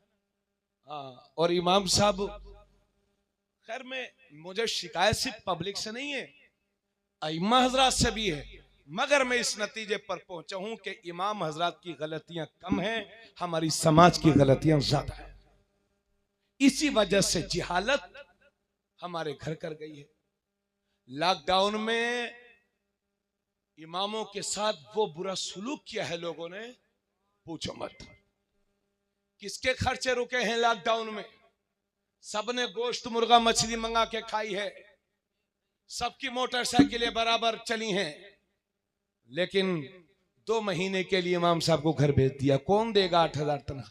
एक बस्ती मिलकर के एक इमाम का बोझ नहीं उठा सकती थी जिसके सीने में कुरान है। कम से कम वो तुम्हारा इमाम नहीं है तो उसके सीने में कुरान है, कम से कम कुरान की वजह से उसकी इज्जत करो। और ये इमाम जो इमाम हजरात हैं, ये कोई आसमान से टपक के थोड़ी आते हैं यार। होते तो आपके बच्चे मेरे बच्चे, मेरे भाई आपके भाई होते हैं। बोलो, ये कोई जिन्नाती मखलूक थोड़ी है, अपने ही बच्चे हैं, अपने ही कौम के जिम्मेदार हैं। और याद रखो, जो आलिमों की तौहीन करता है उसकी नस्ल में कई पीढ़ियों तक आलिम जन्म नहीं लेते। एक बात सुन लो, बस तकरीर खत्म कर रहा हूं, बड़ी लंबी आजकल बीमारी हो गई है मुझे ज्यादा बोलने की। अल्लाह हिदायत नसीब करे। थोड़ी ये बात और सुन लो। एक आदमी था, ये रिवायतों में आता है, जब उसका इंतकाल हुआ तो उसके बीवी के पेट में एक बच्चा था। मौलाना सलमान साहब तशरीफ रख के, भैया खत्म कर रहे हैं। हाँ, मौलाना, वो एक शख्स का इंतकाल हुआ और जब वो दुनिया से जा रहा था तो अपनी बीवी के पेट में बच्चा था, बच्चा छोड़ करके जा रहा था, यानी अभी बच्चे की पैदाइश नहीं हुई थी। उसने कहा था, दुनिया से जाते वक्त अपनी बीवी को वसीयत की थी कि जब मेरा ये बेटा पढ़ने लायक हो जाए तो इसे आलिम बनाना, मदरसे में भेज देना। कोई किस्सा कहानी की किताब नहीं है, बुजुर्गों ने लिखा है बड़ी किताबों में। 6 साल तक जहन्नम में रहा वो मरने वाला। 6 साल के बाद एक दिन मशीयत इलाही आवाज देती है, मेरे फरिश्तों फला बंदे को जहन्नम से निकालो, जन्नत में दाखिल कर दो। तो फरिश्ते हुक्म इलाही के आगे हुक्म इलाही को तस्लीम करते हैं और उस शख्स को निकाल के जन्नत में दाखिल करने की तैयारी। मगर अर्ज करते हैं, परवरदिगार, हम तो 6 साल से देख रहे हैं, ये 6 साल से जहन्नम में है, इसने कोई काम अच्छा किया ही नहीं, लेकिन आज क्या बात है कि इसको जहन्नम से निकालने का हुक्म हो रहा है और जन्नत में दाखिल करने का हुक्म परवरदिगार तेरी जानिब से हो रहा है। आवाज आई मेरे फरिश्तों, जब ये मरा था तो इसकी बीवी के पेट में एक बच्चा था। ये वसीयत करके आया था जब मेरा बच्चा बड़ा हो जाए तो इसको आलिम दीन बनाना। आज इसका बच्चा 6 साल का हो गया है और पहली बार मदरसे में जाकर के बिस्मिल्लाहिर्रहमानिर्रहीम पढ़ रहा है। तो मेरी रहमत को गवारा न हुआ कि जिसका बेटा जमीन पे मुझे रहमान और रहीम कह रहा हो उसके बाप को मैं जहन्नम में दाखिल करूं। या आपके बच्चे मगफिरत का जरिया है आपकी। अल्लाह की सबसे बेहतरीन मखलूक है ये उलमा। क़यामत के दिन अगर एक चाय भी पिलाई होगी दुनिया में तो अल्लाह उसका अजर अता फरमाएगा। नबी फरमाते हैं मुजालसतुल उलमा इबादा, उलमा की सोहबत इख्तियार करना इबादत है। हजरत सुलेमान अलैहिस्सलाम जिन्हें इख्तियार दिया गया कि या तो इल्म ले लो या माल ले लो या सल्तनत ले लो, हजरत सुलेमान अलैहिस्सलाम ने इल्म को कबूल किया। किसे? इल्म को। इल्म की बरकत से अल्लाह ने उन्हें सल्तनत भी अता फरमा दी और इल्म की बरकत से अल्लाह ने उन्हें माल भी अता फरमा दिया। हर चीज की जड़ है इल्म। इल्म हासिल करोगे जमाने में तरक्की करोगे। याद रखिए वही कौमें जमाने पर हुकूमत करती हैं कि जिनके बच्चों के हाथ कलम से सजे हुए। मुस्तकबिल उसी का है जिनके बच्चों के पास इल्म है। अगर अपनी कौम को बावकार देखना चाहते हो, अपनी आने वाली नस्लों को इज्जतदार देखना चाहते हो तो खुदारा महंगे महंगे 1-1 करोड़ रुपए का मकान बनाने वालों और 50-50 लाख की शादियां करके पैसे को फूकने वालों, होश में आओ, नाजुक हालात है नाजुक। अगर यही हालात रहे तो आने वाली नस्लें माफ नहीं करेंगी, सांस लेना भी दोबर हो जाएगा। इसलिए अभी वक्त है, उजाला है, अभी होश में आओ और अपने बच्चों के हाथों में कलम दे दो। उन्हें दीनदारी भी सिखाओ और दुनियादारी भी सिखाओ। इल्म की दौलत से उन्हें आरास्ता और पैरास्ता कर दो। पढ़ाओ लिखाओ, आगे बढ़ो, क्योंकि जमाने में वही कौमें हुकूमतें करती हैं कि जिनके बच्चे पढ़े लिखे होते हैं। और ये 1-1 करोड़ रुपए का जो मकान बना रहे हो, कसम लेकर के कहता हूं कि 100 साल के बाद ये मकान जमीन पर आ जाएगा। और यही 1 करोड़ रुपए अपने बच्चों की तालीम पर खर्च करोगे तो आने वाली नस्लें बिल्डिंगों पे बिल्डिंगें बनाती रहेंगी। फटा पुराना पहन लो मगर अपने बच्चों को जाहिल ना रहने दो। गोश्त हफ्ते में 1-2 बार नहीं, महीने में 1 बार खा लो मगर तुम्हारा बच्चा जाहिल ना रहना पाए। मिशन छेड़ दो, तुम्हारा बच्चा जाहिल नहीं रहना पाए। इसलिए कि सबसे ज्यादा जिल्लत का जरिया अगर कोई चीज है तो वो जिहालत है। जिहालत, इस जिहालत से बाहर निकलो। और ये जो हंगामा मचा रखा है मुसलमानों ने, अल्लाह अकबर, 20-20 लाख की शादियां, 30-30 लाख की शादियां।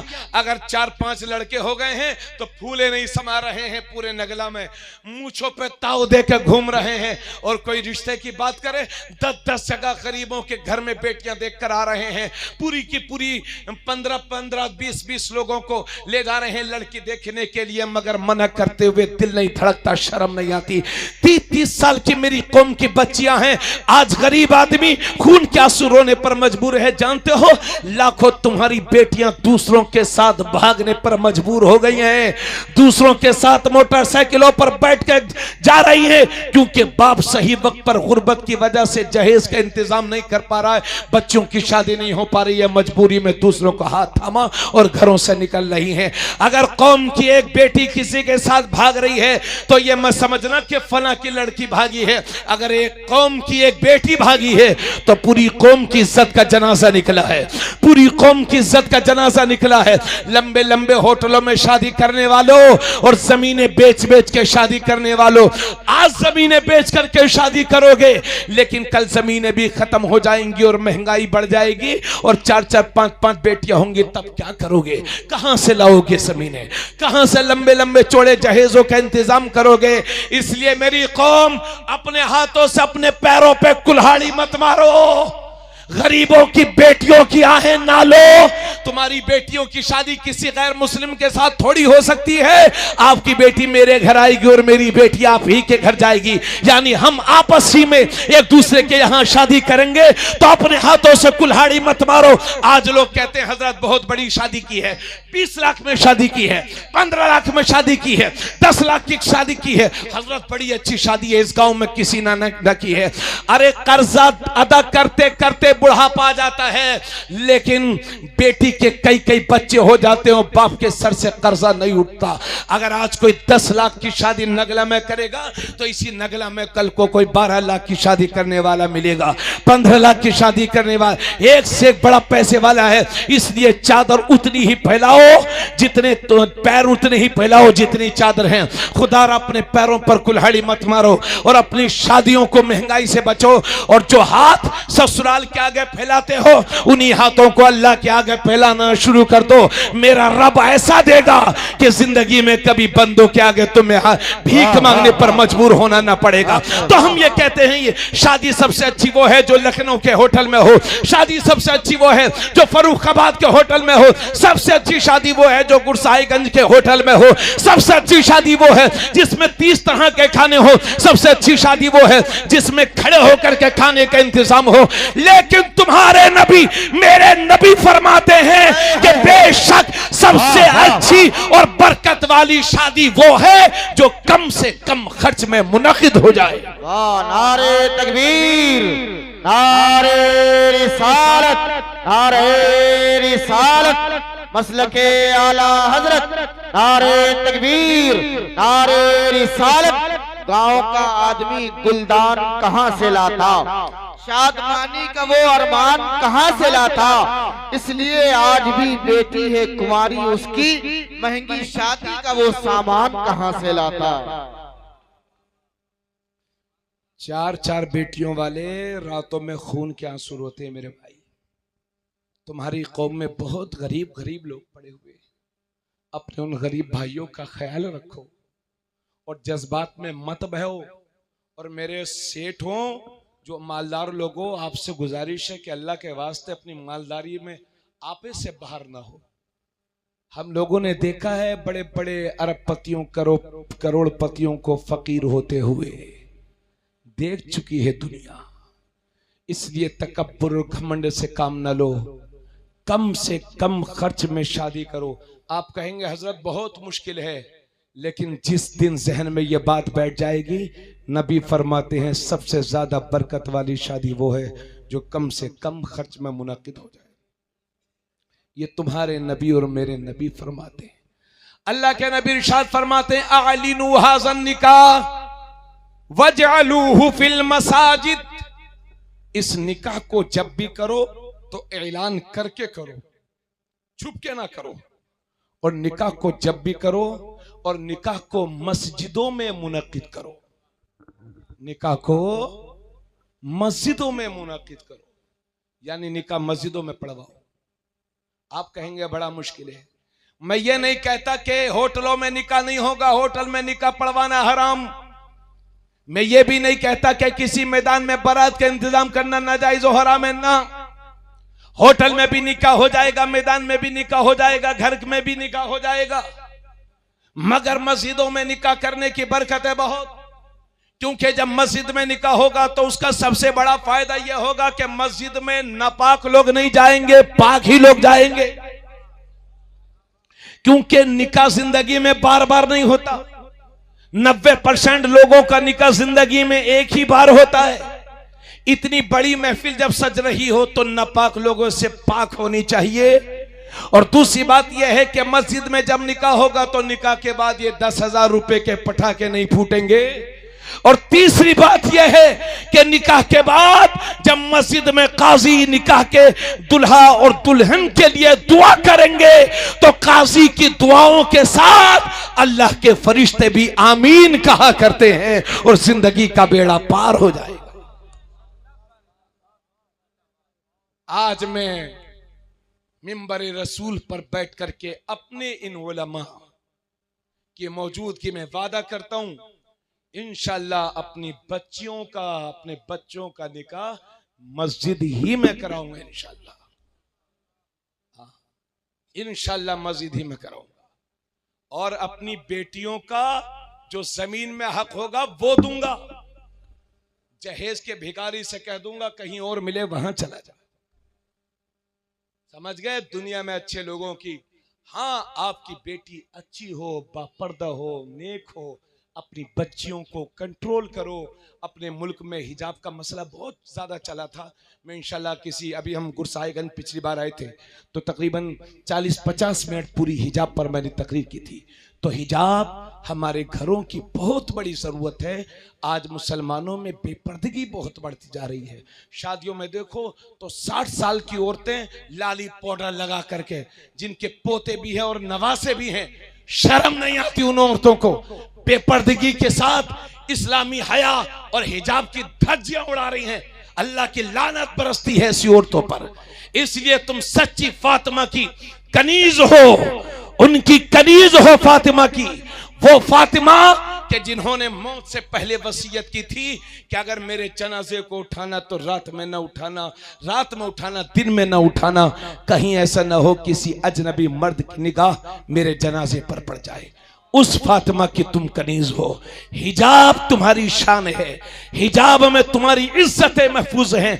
आज मुसलमानों के वकार की बात है और हिजाब पर इंडिया की मीडिया चीख रही है। मेरी बहन 100% पर्दे और हिजाब का एहतमाम करो ताकि ये मीडिया वाले सर पटक पटक के पागल हो जाएं और दुनिया को पता चल जाए इस्लाम में हिजाब कितना ज्यादा जरूरी है। क्योंकि आलिम लफंगों के घर में नहीं पैदा होते, वली फाहिशा औरत के पेट से नहीं पैदा होता। माँ बाप जब नेक होते हैं तो नेक औलाद पैदा होती है। इसलिए माओं को अच्छा होना जरूरी है, क्योंकि जब माँ अच्छी होती है तो बेटा भी नेक होता है। माँ जब नेक होती है तो बेटा ताजुश शरिया होता है। माँ जब शाहिदा होती है तो बेटा सरकार मुफ्ती आजम होता है। माँ जब आबिदा होती है तो बेटा आला हजरत होता है। माँ जब साबिरा होती है तो बेटा कलियर का साबिर पिया होता है। माँ जब तकवे वाली होती है तो बेटा देवा का वारिस से पाक होता है। माँ जब शब जिंदादार होती है तो बेटा किचोचा का मखदूम होता है। माँ जब राकिया होती है तो बेटा दिल्ली का निजामुद्दीन होता है। माँ जब सज्जिदा होती है तो बेटा गरीब नवाज होता है। माँ जब उम्मुल खैर होती है तो बेटा गौसे आज़म होता है। और माँ जब फातिमा होती है तो बेटा हुसैन होता है। वाह वाह वाह वाह। आज हमें इन माओं के पेट से पले हुए अच्छे बच्चों की जरूरत है। आपके मौलाना जाने आलिम साहब नौजवान आलिम होके आए हैं, इनकी बातों को सुना भी कीजिए। और आपसे गुजारिश है बाबू, अब आलिम हो गए हो, किसी भी किस्म पर नमाज मत छोड़ना। बहुत भरोसा है तुम्हारे माँ बाप को तुम पर, बहुत इज्जत देगी मेरी ये कौम। प्यार से पेश आना, मोहब्बतों से पेश आना, अल्लाह तुम्हें भी इज्जत देगा और तुम्हारे जरिए से इस कौम को भी हिदायत नसीब फरमाएगा। बातें तो बहुत थी मगर कितना बयान कर सकता हूँ, इंशाल्लाह फिर कभी अर्ज करेंगे। अल्लाह सबको जज़ाए खैर दे। अस्सलामु अलैकुम व रहमतुल्लाहि व बरकातहू।